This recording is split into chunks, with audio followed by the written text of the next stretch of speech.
inovasi dan kreatif. Karena market itu bisa digiring sama kita, bisa dipengaruhi sama kita. Lalu gimana Bu, masa kita harus musiman terus? Kalau sukanya usahanya musiman, itu tidak ada salahnya. Selama usaha itu berkelanjutan terus. Jadi income karena dia misalnya multi talent, apa aja bisa. Mau bikin makanan bisa, minuman bisa, gitu kan. Sekarang lagi musim pandemi, dia yang tadinya menjahit, jasanya menjahit baju, kemudian beralih jadi bikin masker, kemudian jadi beralih bikin konektor. It's okay, nggak masalah. Ya, kalau memang usahanya itu memang tetap konstan, ada terus. Tapi kalau misalnya Mas Rizky saya pengennya usahanya itu nggak musiman, berarti harus fokus. Kalau memang pengen ke cincau di awal sampai akhir ya terus, hanya tinggal dimodifikasi. Jadi cincaunya misalnya nanti jangan hitam lagi, pink, ya kan? Unyu itu ada juga. Orang kayak ini lucu banget gitu ya. Cincau, biasanya cincau kalau nggak hitam hijau. Benar. Ini pink.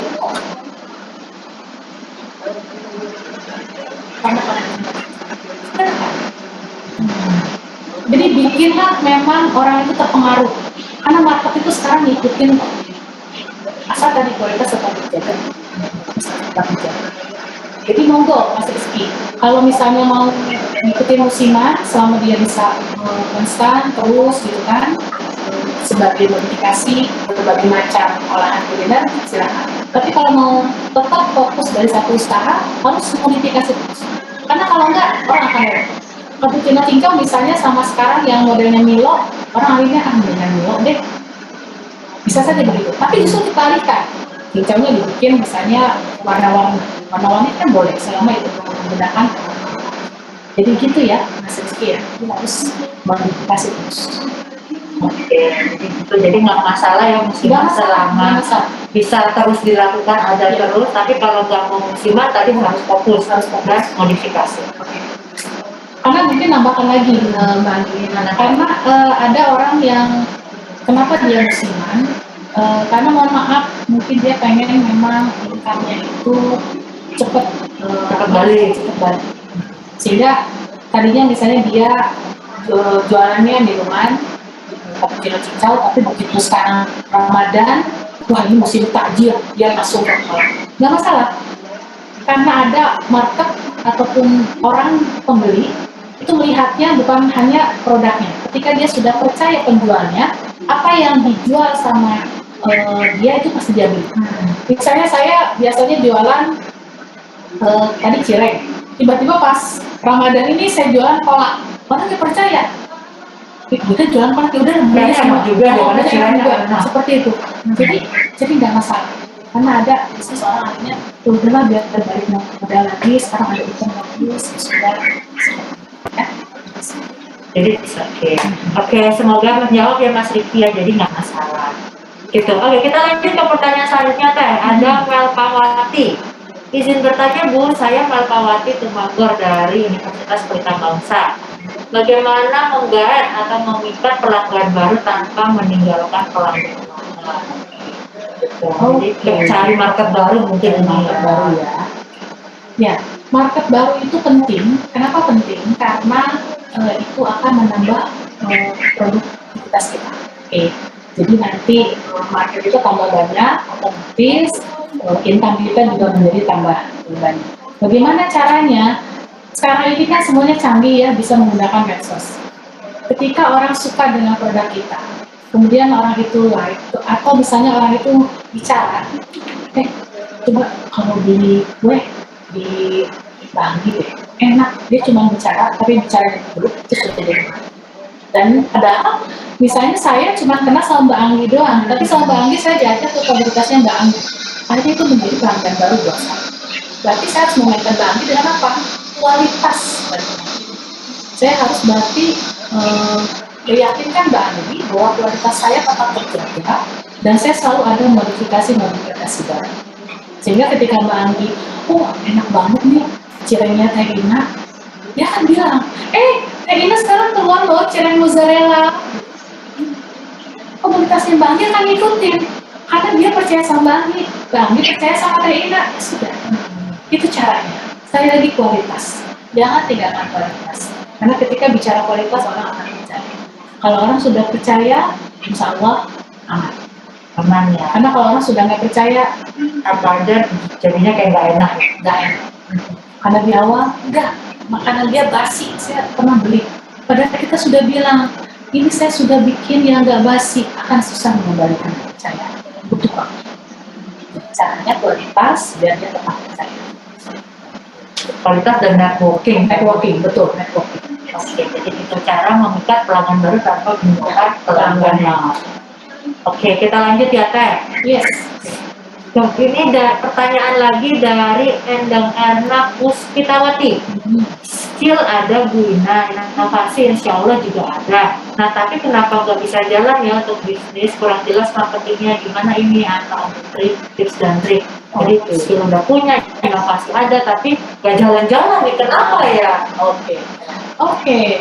Mbak Endang berarti sudah menjalankan entrepreneurship nih, karena semuanya sudah ada, tapi kok nggak jalan, kayaknya macet di marketing. Ya, jadi tadi skillnya memang tahapannya harus ada bagian memasarkan, jadi ada marketingnya.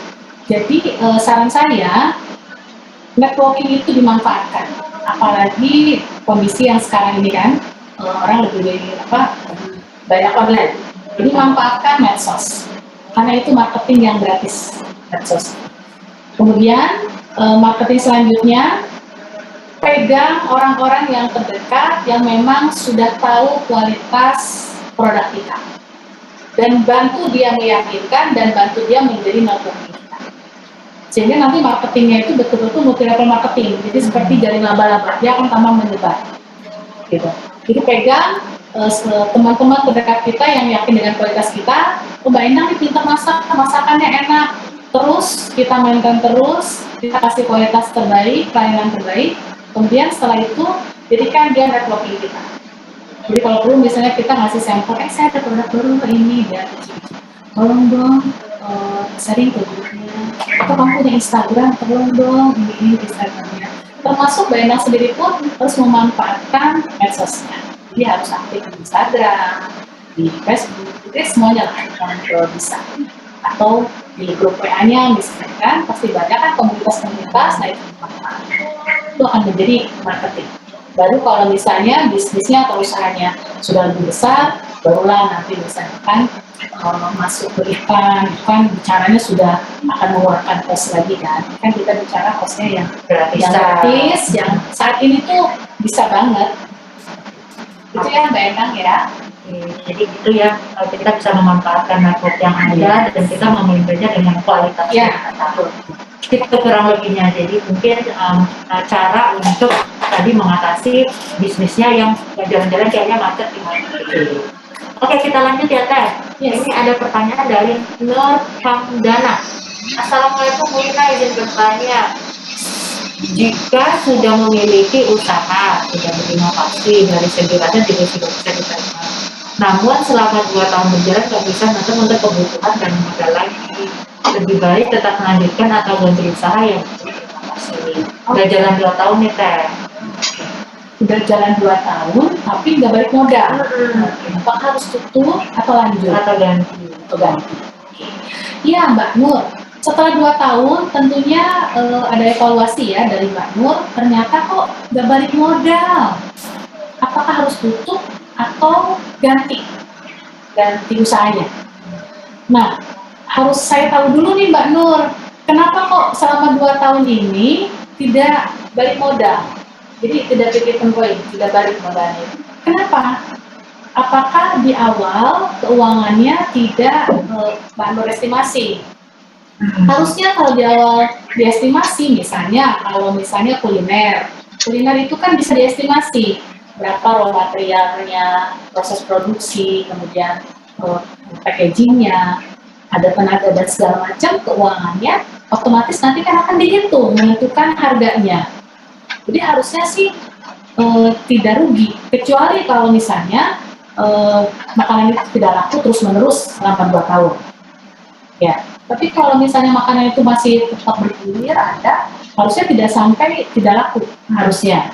Jadi harus tahu dulu estimasinya. Jangan-jangan misalnya estimasinya di awal antara pengeluaran kemudian dengan pemasukan itu memang sudah lebih murah dari pasukannya. Misalnya pengeluarannya harusnya satunya misalnya 10.000, kemudian Mbak Nur cuma jual 5.000, ya itu udah otomatis gitu kan, seperti itu. Jadi di awal estimasinya harus betul dulu Mbak Nur. Kalau sudah betul evaluasinya seperti apa, nah itu baru nanti akan dievaluasi ulang. Apakah saya harus ganti nih? Karena misalnya ini sering sisa nih, sering nggak laku nih. Apakah harus diganti atau kita tetap jalan? Harusnya sih 2 tahun sudah balik kalau untuk kuliner. Kalau kuliner, karena kuliner itu yang paling gampang, sih paling gampang. Kuliner tuh kalau yang berhasil itu sampai keuntungannya 100%. Seperti itu. Jadi boleh nanti Mbak Nur bisa di belakang nanti kita buka estimasinya seperti apa. Itu karena harusnya kalau sudah 2 tahun nggak sampai istilahnya bangkrut. Benar, apalagi kalau produknya laku terus ya, bukan yang nggak laku gitu. Oke, jadi mungkin nanti Taina akan bantu evaluasi nih dari sisi keuangannya nih, jangan-jangan ada yang nggak balance antara harga yang dijual dan modal yang dikeluarkan. Gitu. Oke, jadi nanti itu perlu evaluasi lebih mendetail karena itu sudah terkait dalaman ya, salahnya dapurnya usaha.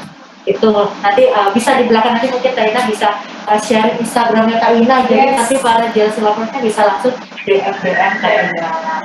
Oke, kita lanjut ya Teh. Ini ada pertanyaan dari Neni. Sebagai seorang guru dan siswa memiliki skill yang dibutuhkan sebagai seorang yang ini kayaknya dosen nih. Gimana nih? Ya, oke Teh Neni. Jadi bagaimana kita melihat potensi siswa sehingga siswa itu memiliki skill yang dibutuhkan menjadi seorang entrepreneur. Jadi memang harus digali dulu dengan cara apa? Kita memotivasi bahwa semua siswa yang kita berikan sharing ilmu itu memiliki kualitas, dan masing-masing itu kualitasnya pasti akan berbeda. Yang satu orang misalnya kualitasnya sukanya misalnya di kuliner misalnya, yang satu misalnya kualitasnya sukanya memberikan pelayanan, itu otomatis kan akan beda. Intinya apa? Kita sebagai seorang pemberi sharing ilmu atau pendidik tetap harus bisa memberikan motivasi skill ke anak didik kita. Caranya bisa kelihatan. Biasanya kalau saya nih, kalau misalnya melihat para siswa itu tuh melihatnya ada pada saat kita memberikan suatu materi dia akan aktif. Kemudian ketika kita misalnya memberikan suatu tugas, dia pun juga akan aktif. Itu sudah kelihatan gitu kreativitasnya. Dari tugas pun akan kelihatan kreativitas dia.